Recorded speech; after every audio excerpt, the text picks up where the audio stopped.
It's time for more coaching and coffee talk. I'm thrilled today to have my old friend here, Martin Lund. He is a former personal trainer and sports performance specialist, really, that's had tons of success with athletes and your everyday person. Been featured in magazines and newspapers and on TV. He left it all behind to embrace a true Viking existence, roaming the Norwegian mountainside. We're going to find out about that. My friend, so nice to see you. I'm delighted to be talking to you, my old friend. Thank you for that amazing intro. Well, I mean, it's true. You know, I was thinking about you lately, and this is the reason why I called you up to see if you would do this, because I have a client that, her husband plays paddle tennis, right? Has Oh gotten yeah. into the paddle. And, he's like, okay, he wants to train really intensively for 3 months. He's got some weight to lose. He wants to do some special. He's also got a shoulder that's, barely a shoulder. some other issues. And can you recommend someone? Because they don't want to have the same trainer. I train her, I'm her trainer. They want someone else. The husband wants someone else. And can you recommend someone? And I sat there and went, I hope none of my personal trainer other friends are watching this. No, but when it comes to recommending someone, you know what I mean, and to have someone have that knowledge of like prehab and rehab and sports performance and mobility. This guy is really stiff and stuff like that. And for me to be like put on the spot and really recommend someone, I was like, I thought of you and no one else really. You are so great at that. And so what made you leave it all behind and go wandering the Norwegian mountainside? What happened? Well, first of all, thank you. Well, yeah, some context is needed to answer that question. And maybe we should break it up in some parts. Well, you know what? Because, tell me your whole story, because I mean, let's go from like the kind of sports you did, because you're an amazing athlete too. And let's go from sports you played in high school, and then you also were a physical trainer for the Army, and you had applied a couple times to be special forces and sustained a couple injuries. I'm still resentful over that. I feel like, guys, come on. If there's anybody that's special forces, it's you. You're not paid to beat people up, for God's sakes. Anybody can go out there and waste people on the mountainside. I mean, come on, people. But that being said, I don't think you're a killer either. So I think that was a blessing. But then you've had this amazing career as a trainer and all this kind of stuff. So let's hear the story, because I don't think I've ever heard you really tell your whole story, like from young Martin. So let's hear that. The young Martin. Yeah. The very young Martin. He loved to be in. He loved to climb trees. He loved to walk in the forest. That was kind of my thing when I was a child. Yeah. I spent hours and hours in nature. Yeah. And just climbing. I was a monkey. Yeah, literally. Yeah, me too. And I love being wild. I love the adrenaline rush from early on in my years. And I did a whole bunch of sports, just a lot of sports: tennis, swimming, football, boxing, a bunch of other sports I can't remember right now. Yeah. And I did that for a lot of years. And then I ended up in high school. A lot of stuff happened. And afterwards, I joined the military just for the basic training. And then I became a sergeant. And early on in my childhood, I had this idea of becoming like this super soldier, Mm, like this. Yeah, joined the special forces. Actually, yeah. that was kind of my dream, Hmm. and I actually think all of that was because of a lack of self-esteem, Mm, basically. Actually, because my parents' marriage wasn't good at all, mm, and a lot of that affected me and my siblings. And mm, so I'm not being a victim here. I worked through that, and I'm grateful for all the lessons I've learned from that. But mm, it affected my self-esteem. yeah. So I had this kind of idea like, if I become this special force soldier, if I train my ass off and just become physically strong and like this beast, nothing can touch me. Then Mm, then I'm then I'm good enough to have a place in this world mm, if I reach that goal. yeah. So that was kind of my fuel for going so hard on myself actually for many years. Yeah. And Yeah. you kept boxing even when you were in the army, didn't you? Did you tell me Yeah, that? we did in the army do Krav Maga, Oh yeah. which is this Israeli very brutal combat sport. Of course. So We only did the most brutal. like fighting three guys at a time at like 90% intensity, like getting you got beaten up really serious. It was In the pitch black of night. yeah, of course. Everyone gets a candle.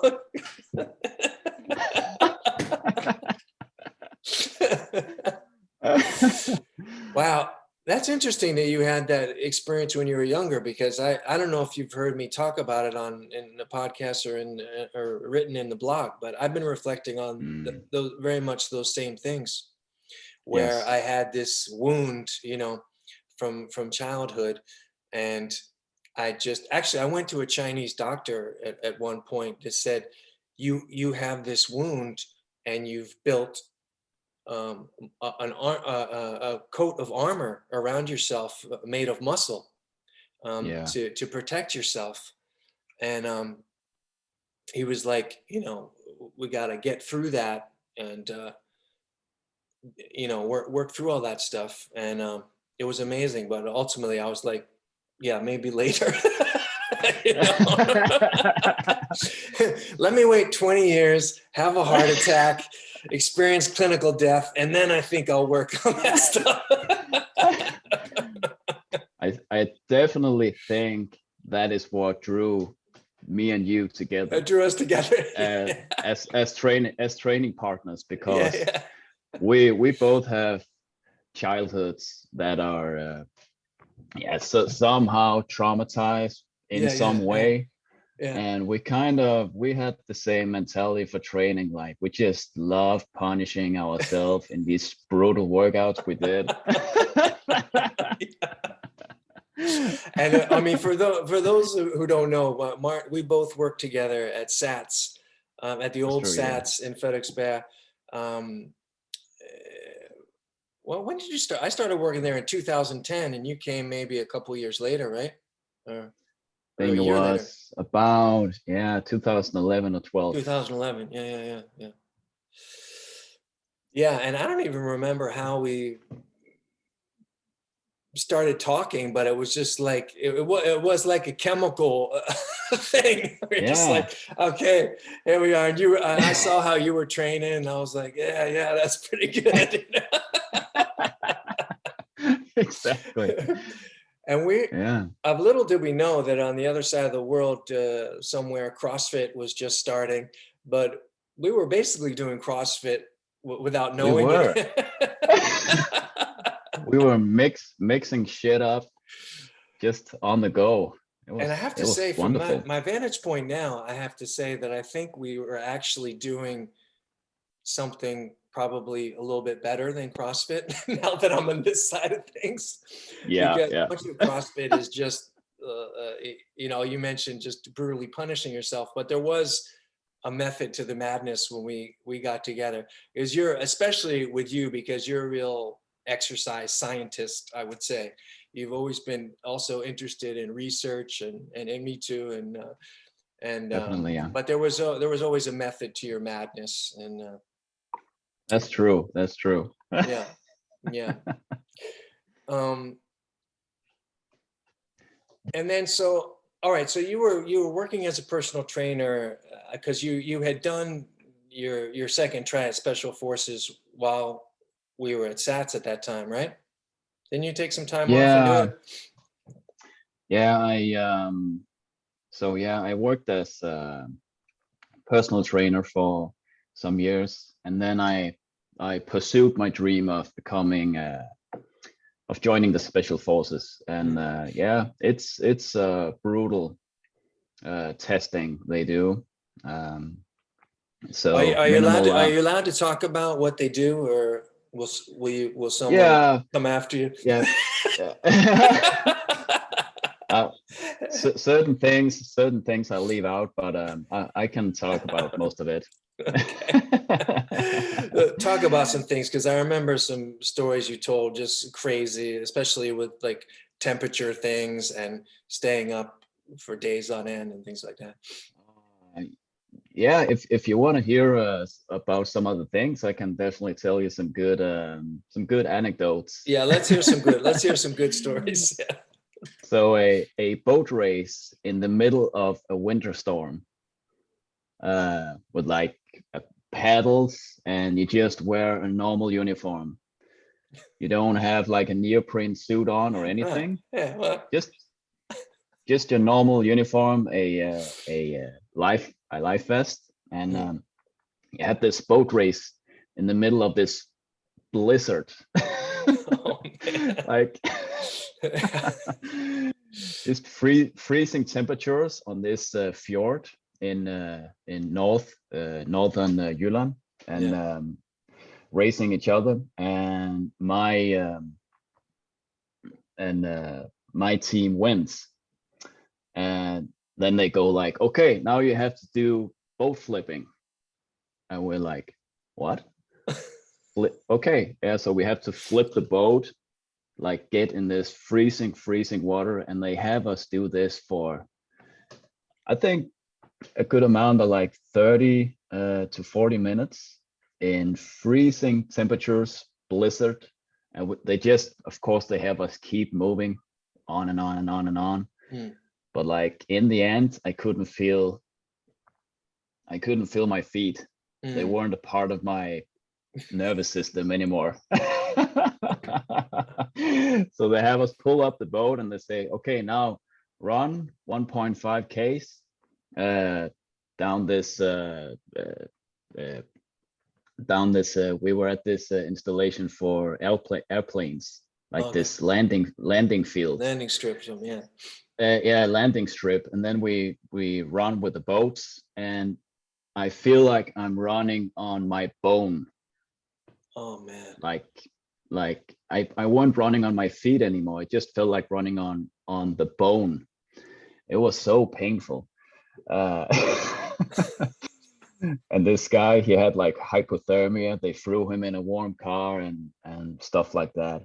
Hmm. And just like going on days for days with minimal hours of sleep, uh working through nights on these missions, training missions, just sleeping 2 to 3 hours and then going again.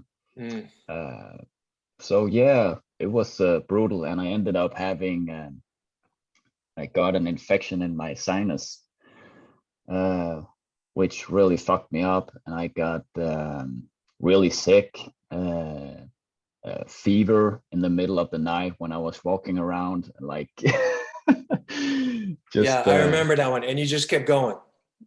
just kept going. I just kept going. I remember this night I had fever, and I had I had this orientation march, and it took me 13 hours to complete. Normally it would have taken maybe 8 hours, but I was hallucinating and stuff like that. So it took me 13 hours to complete, but I was like, I just And kept going. what's an orientation march, just for people who don't know what that is or have no idea? Was It that where they're just uh, plopping you in the middle of nowhere and you got to find your way? you get a map, Yeah. you get one, and then they set up posts around, yeah, just around the countryside in the forest and these very complicated places to get to. And you get uh what's it called? You get this uh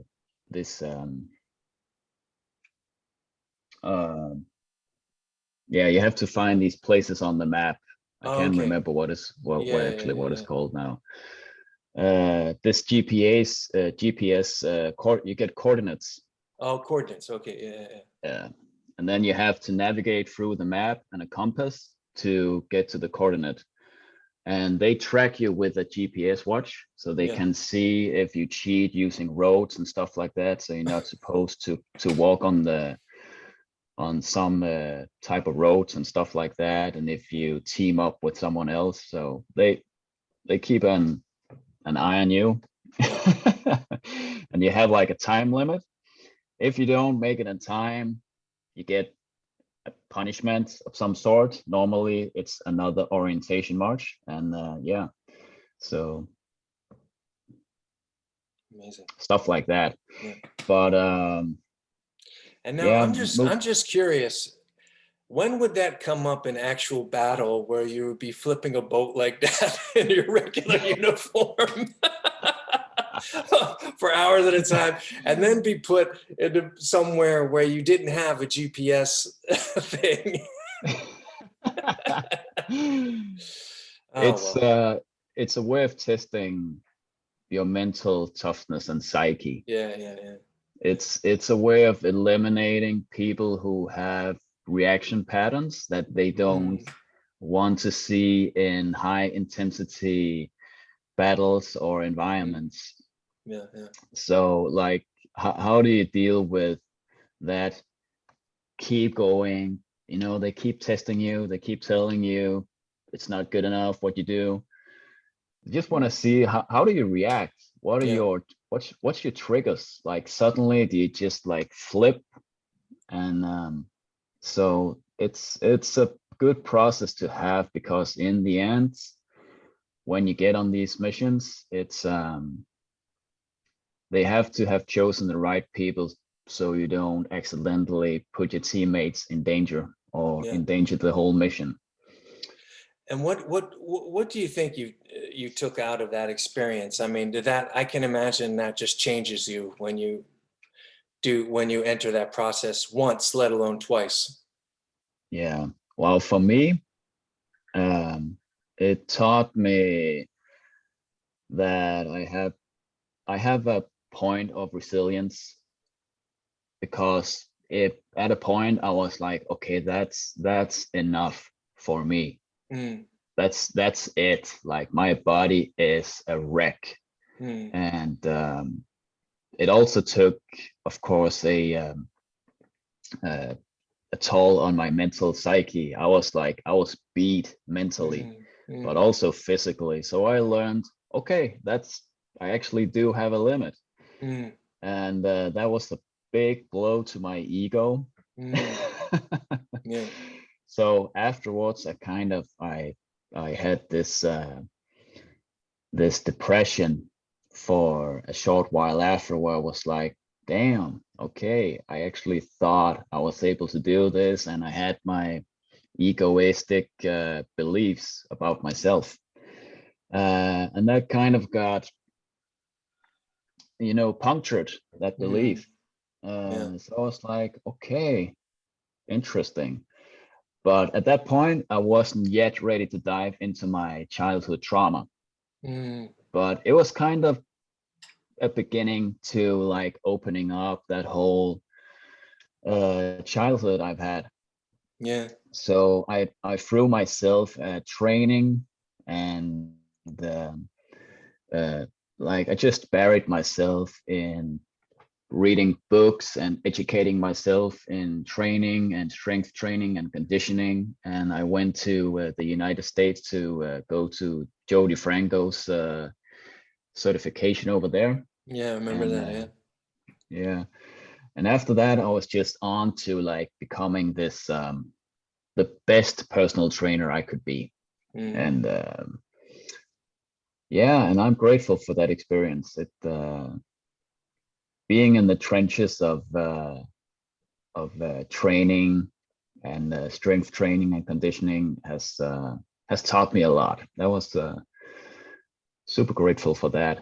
But after 8 years of being a trainer and helping people and ending up on TV a couple of times and Mm. being in some yeah, I still had this reoccurring dream of going back to nature, Mm. because my whole life I've when I needed to take time off, I Mm. have I have again and again found myself going back to nature. That's right. Sort You of took a my lot of trips. I remember that now. yes, Actually, whenever you took like month-long vacations in the summer and went to various places, New Zealand and places like that, right? yes, exactly. Just went to Greece for hiking or Scotland. I went for Scotland uh, alone Yeah, for by two yourself a lot weeks, too. Yeah. just by myself for 2 weeks in the Highlands, totally isolated. My phone turned off, and that was the best. And yeah, to fill out context to that trip, I had a depression Mm. uh, for almost 8 months before I went to Scotland for those 2 weeks. Mm. Um, and that was the initial beginning of me opening up and actually started to working on my childhood traumas. Mm. Yeah, and at the end of at of those 8 months, I was like, okay, I want to do something for me that I have been wanting to do for a long time, and that was going to Scotland and exploring the Highlands. And I decided to do it alone. I was Mm. like, I just need time for myself in the mountains. Yeah. And I went there, turned my phone off, no contact whatsoever. The first 3 days, I didn't meet a single person, Wow. and it was a beautiful experience in many ways. Because when you're all alone, you're forced to think about a whole bunch of shit from your past. So I There's would nowhere to so hide. Yeah. nowhere to hide, man. It was like you can't do anything to well, yeah, you can't throw yourself at anything to just like oh, I'll call a friend or I'll do that to like Yeah. push it all away. No, you have to like think about it, and it Yeah. keeps occurring. So I would find myself in the mountains just like screaming out shit, being mad and yeah, mad and sorry and all of these things. Just like it was Wow. therapy. It was therapy right there. And when I came back after those 2 weeks, it was life changing, Mm. definitely. Yeah. And at that point, did the plan, were you starting to think about a plan to leave this world behind and go to the mountains It for good? was I began to have some ideas about taking people to the wilderness of some sort. Mm. I was like, maybe I can combine boot camps and take people to on wilderness trips. And like Mm. I began having these ideas at that point. but I wasn't fully confident in like taking the leap, because I was pretty set in the ways of being a personal trainer, having my clients, having that kind of security. And still I needed more, again, I needed more self-esteem, basically. I wasn't like fully healed. We never will be, but you know, Yeah. I And what was that process like where you were building up to the point where you're ready to take that leap? Because I think a lot of people have, I mean, I've encountered a lot of people that want to make a change in their life, and yeah, it's just like you said, you feel kind of trapped. You feel, you know, you're relying on the security of a steady income, and you've always been doing yeah, this thing, and how am I going to make such a big change? So what went into that where you finally said, all right, this is it? good question. For me it was attracting women and yeah, girlfriends into my life, from which I needed to learn stuff about myself. So you will eventually meet people from whom you need to learn stuff. Hold on. This is so crazy, man, because I just wrote this quote down yesterday Oh yeah? about, yeah, this guy Peter Crone. I don't know if you know Oh yeah, this guy. I love that guy. He said, "The power of relationships is to reveal the things within us that are yet to be reconciled." That is spot on. That Yeah. is, I should have said that. I just wrote that down yesterday. Oh my God. Yeah. That's spot on. Yeah. And so that led me uh, to look deep within myself, and finally I got like this bubble my bubble bursts about some stuff which I needed to realize about myself and my and yeah, my childhood and stuff from my past, my upbringing. And um, when that bubble bursts, you suddenly have this clarity, this this sort of clarity to like, okay.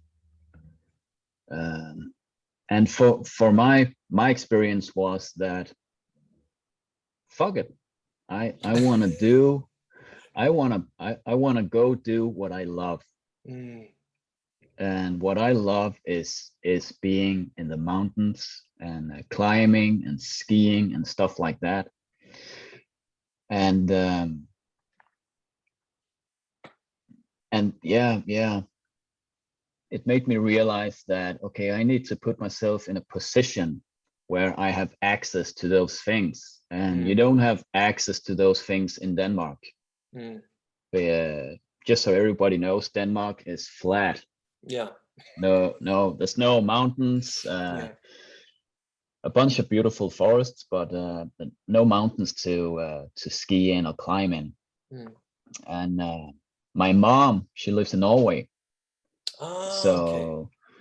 So I thought, fuck it. It was in the middle of the pandemic. It was in the middle of the pandemic. Yeah. I made this decision. A good time for big decisions. Yeah. Yeah. And I don't know. I was sick of I wasn't sick of being a personal trainer. I was just like, the idea of putting myself in the mountains and working my way through to become a guide of some sort, it was just so strong that I couldn't see myself working as a personal trainer anymore. So I wasn't sick of it. It was just like, oh, suddenly this thing for me is more important. And it that I need to go chase that dream right now in the middle of the pandemic.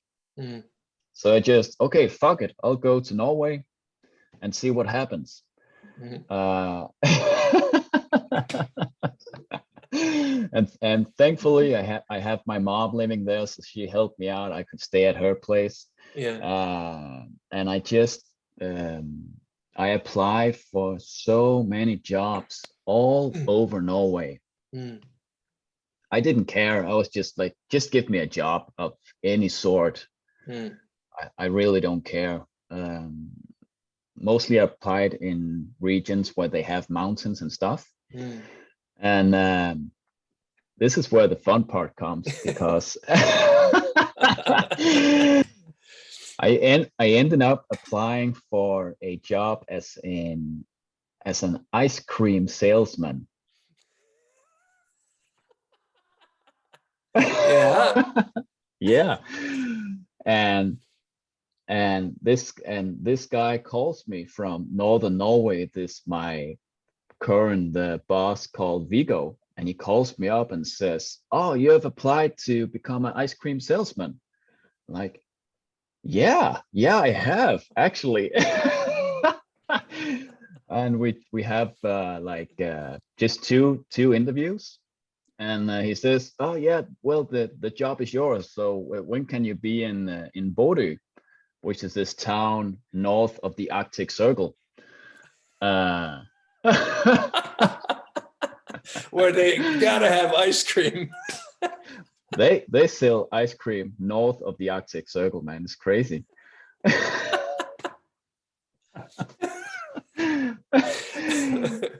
Okay, I'll figure it out. I'll figure it out. And after a lot of very complicated Norwegian processing uh, for like having a citizenship, and Okay. super complicated. Mm. Um, I also, because of the pandemic, they had all these extras. Yeah, but Rules and stuff. Yeah. finally, I drove the long way up to Northern Norway, and I rented this little cabin. Beautiful, freezing temperatures. Just, but man, yeah, I went skiing there in the backcountry, and I was like, thank God, I'm where I want to be right now. I was so thankful. And like, so I have a contract for selling. I drive around this big yellow ice cream truck, uh, playing this playing this tune very, very loud, so everybody knows the ice cream man is here, and the kids comes running out, and it's a hilarious job actually. And it's an easy job. But I'm staying humble and grateful for having a job, for actually getting a job in the middle of a pandemic where Yeah. everything was shut down. Yeah. So I count my blessings on that one.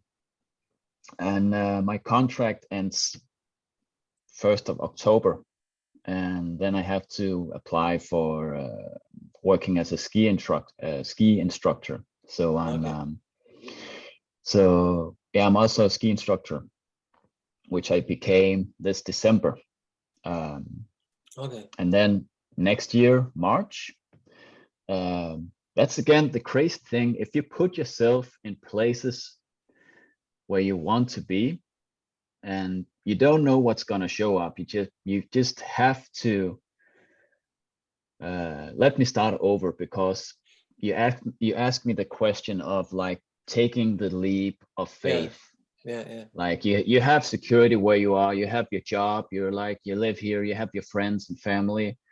So like, what can be the difficult thing of taking that leap of Mm. like, okay, I'm going here, and you don't know anything, everything is really uncertain. So what I have learned so far is that you need to have faith in good things will happen. Mm. You need that. And what you cannot control is the future. So you cannot prepare everything the way you want it to be. So you just need to actually take the decision. Having help is definitely a good thing. Like having people around you that's helpful is certainly a good idea. Mm. So I had my mom. She was a big support. But when I arrived, like all of these opportunities start to present themselves. Mm. So, but you also need to get out there. You need to find online communities with like climbing and stuff, which I was interested in, and like introduce yourself and start talking to people and go to the places where you want to go and seek out people. And suddenly I get this this email from this guy in a town called Mo in Rana, which is south of Bodø, and says, I've heard I've heard from people that you want to work in the guide industry, and I have a job for you in my company. And he has this huge guide company with 50 employees. Wow. Yeah, and he wants me to work there. I'm like, wow, okay, that's crazy. So from next year, from March, I'll have a job in his company, and it's like, so if you have faith and you put yourself in the place, if you need to physically put yourself in the geographical position where you want to be, suddenly these opportunities starts to present themselves. It's amazing. Yeah, yeah. So yeah, the big thing is you need to have faith in that dream of yours that you have. It's like you just need to do it. But beforehand, I needed to work on my childhood traumas in order to believe enough in myself to actually take that leap of faith and go. So that was kind of my journey. Yeah. And so I've been following your adventures on Instagram, of course, and seeing you on the mountainside in your tent with making coffee on the fire. Yeah. So how I mean, I suppose that's part of it too, is just getting out there and experiencing living on the mountain. I mean, you've done a bit of that, I guess, in the military, but how do you learn how to do that? You're just like, okay, I got the weekend off, I'm going into the mountains, hey, mom.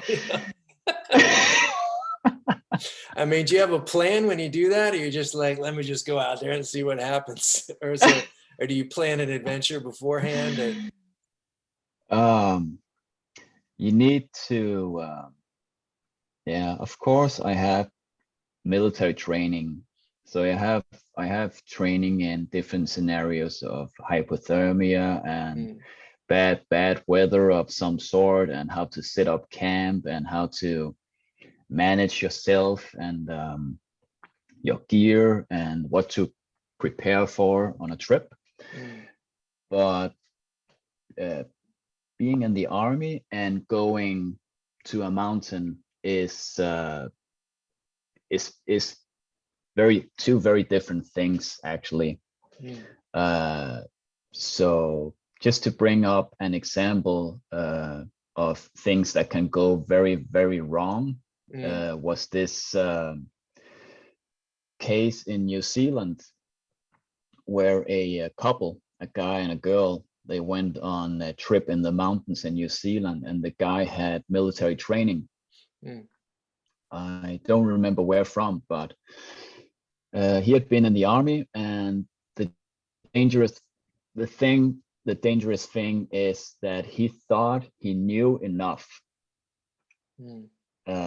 so they could go on this multi-day extended trip into the mountains to this cabin they wanted to go to in New Zealand in pretty high altitude. And he ends up dying of hypothermia because a lot of snow came in and they didn't have snowshoes or skis. And he ends up freezing to death, and his girlfriend survives. So she gets herself to a cabin and stays there for 2 months until the rescue teams eventually finds her. Jeez. So when you go to the mountains, you need to know stuff. You definitely need to have the skill set to survive the mountains. And you also need to know that particular, I mean, it's like there's specific knowledge to different mountains and mountains in Norway compared to other places stuff too, right? You need like specific knowledge of the geography where you're going, right? Definitely. Yeah. You need to be prepared for the different weather systems that can come in at different times a year. You need to be able to read a weather forecast. Also, like, which altitude am I going? Is there any dangers of avalanches happening if it's winter? You need to be able to read the terrain from rock falls. And yeah, so like, if you haven't got any experience with mountains, you need to find a guide, a sort of mountain professional, and just slowly work your way towards gaining more knowledge until you can go on your own trips and to the limit you're capable of. And what if someone's watching this and being like, I want to go into the mountains with Martin, are you taking people as a guide now, or do you have to be certified in some way, or work? Or you have to wait until you work for this company to take someone, or what are the rules around you being a guide and taking people? I am capable of guiding people. I'm a bush. I became in 2019. I became a bush guide in New Zealand, and also a climbing guide. Okay. But only to a certain extent. So I can take people like high mountaineering stuff, technical alpine stuff. Okay. But I am able to take people into the mountains to a certain level, and also take people climbing to a certain level. And what if people want to book you for that? Would they reach you through Instagram or? I haven't gotten to that point. Oh, you haven't got to that. Okay. All right. No. All right. But We'll put your Instagram on here too, in case someone wants to do that. I would love to do it at one point, actually.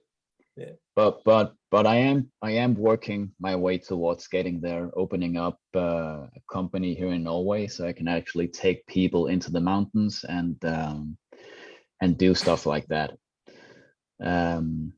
That's my dream. So that's definitely gonna happen at some point. So the ultimate dream is having your own company, take people into the mountains Yeah, exactly. Because I love working with people. That's why I've been a personal trainer for so long. I think, it's like I just love human connection, connecting with people and having that experience.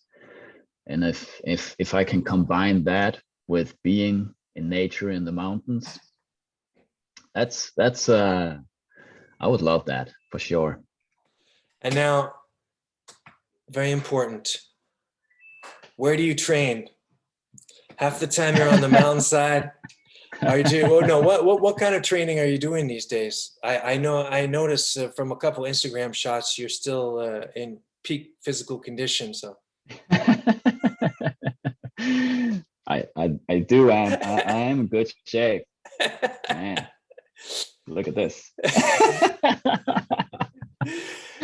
Do you go to a gym, or are you doing training at home, or what does your training look like these days? I have a membership in a climbing gym, Okay. and they have this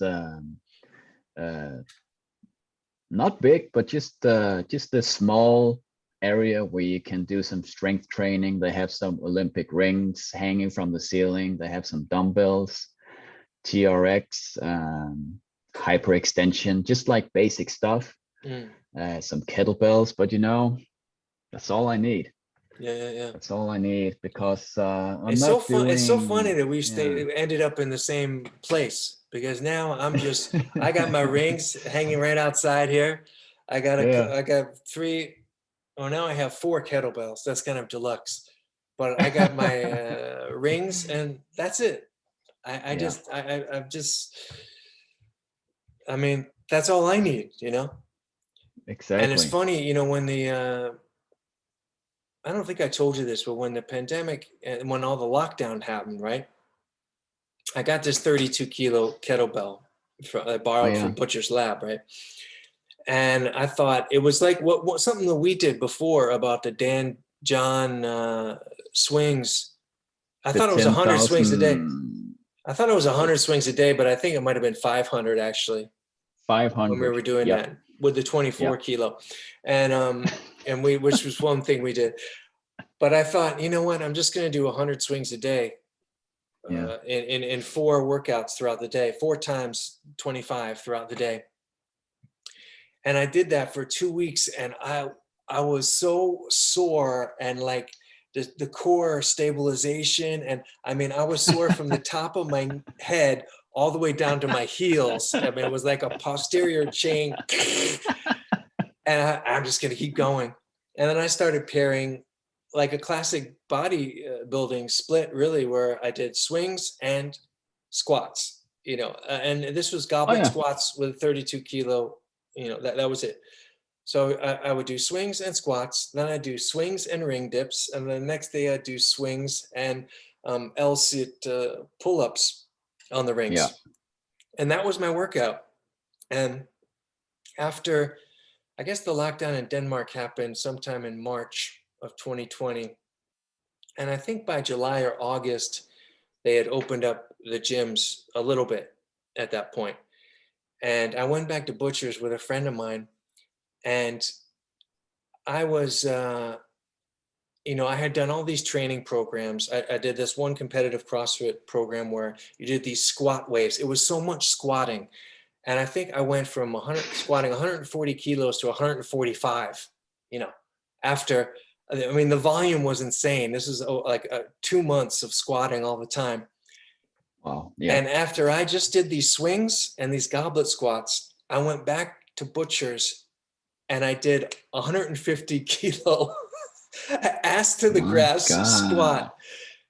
And I found that really amazing because my mobility had improved because I was doing all these goblet squats, and I Yeah. was really, doing these holds also in the bottom of the squat position with the goblet squat. And I'd opened up my hips so much, but that transfer of the kettlebell swing, I'm convinced, is crazy strength Yeah. that transfers with all that stability and all that posterior chain thing. Because it was just like when I went down in, you see most people when they do a heavy squat are like coming forward like that. That's what I always do, come forward. It's like the core just gives up, and it's like I felt like I was made of like these iron things and cement around it, and I was just like, well, I just went. I mean, I probably could have done more than 150. I was just like, okay, no, that's good. Yeah. So I'm like a big believer in this kind of stripped down training now, and just working with the kettlebells. Yeah. Um, I know and Pavel. Do you know Pavel yeah, Tsatsouline? yeah, Yeah, he has an expression for this, what you just described. yeah. He calls it the "what the hell" effect. Yeah, exactly. Yeah.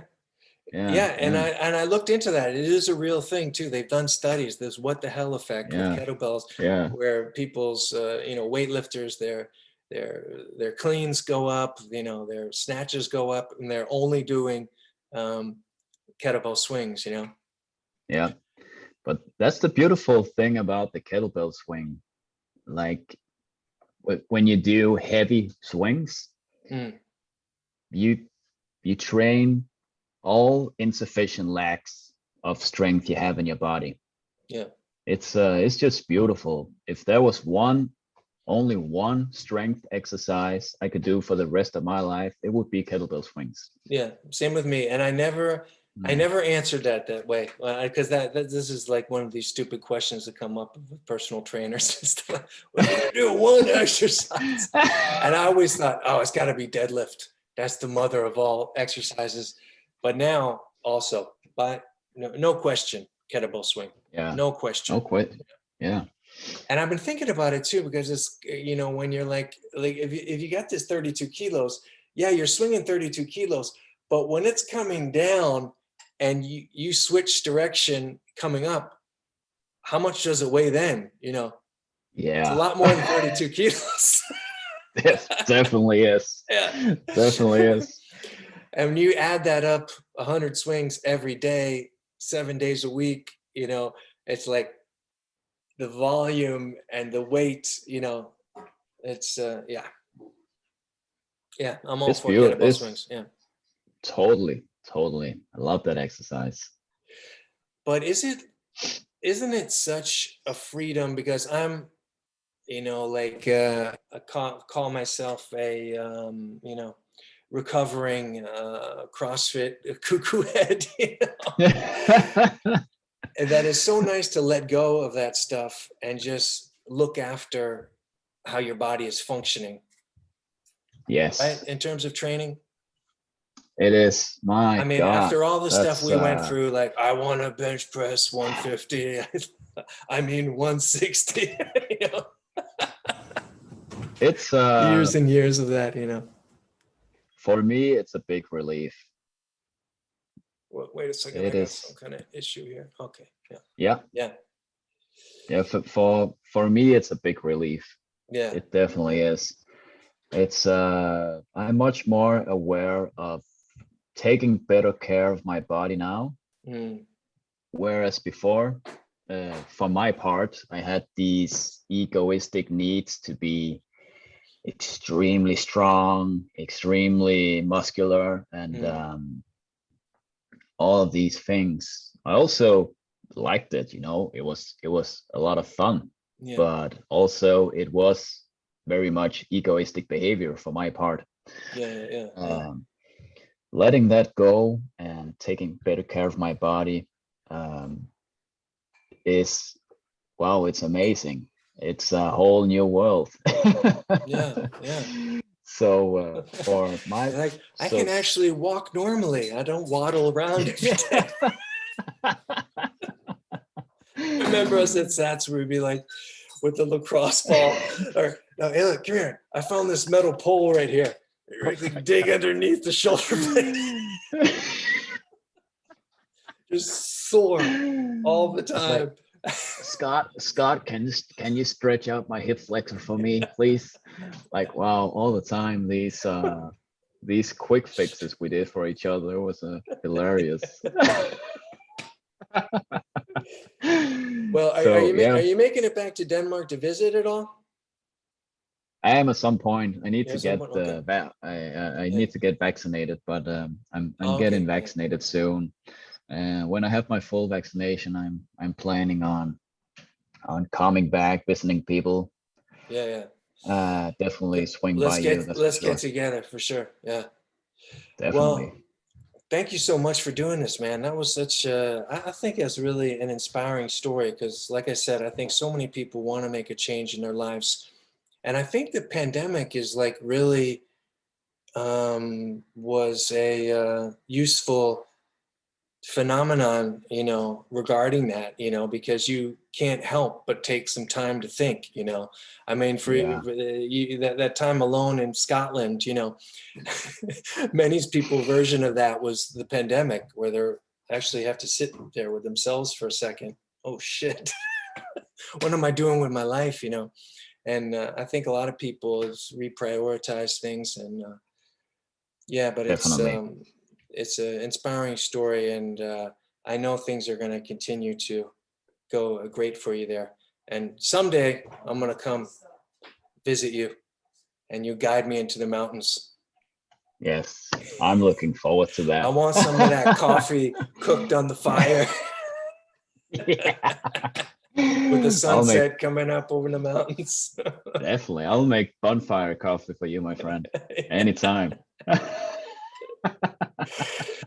Thank you I so just much, man. can't. I just came to think of one thing. Oh yeah.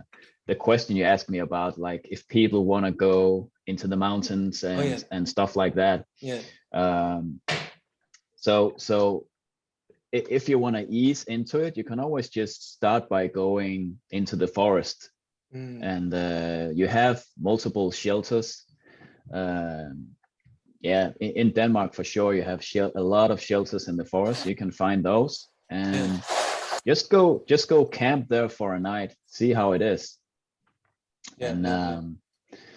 Yeah. like ease into it, see if it's anything for you. And if you like, go camping in the forest in a shelter. You can progress from there and start finding guides and people who can take you on these tours if you want that. Yeah. Yeah. Yeah, Yeah. That sounds awesome. it does. Yeah. Thank you so much, my friend. And Thank you. Thank you. yeah, I'll talk to you soon and see you when you come to Denmark. Definitely, definitely. Thank you for inviting me on this podcast. I'm grateful for that, and I love following your Instagram every day. I see you jump in the water. Yeah. You're goddamn resilient. It's amazing. It's inspiring. I love it. And keep going, man. Thanks, man. All right. I'll see you.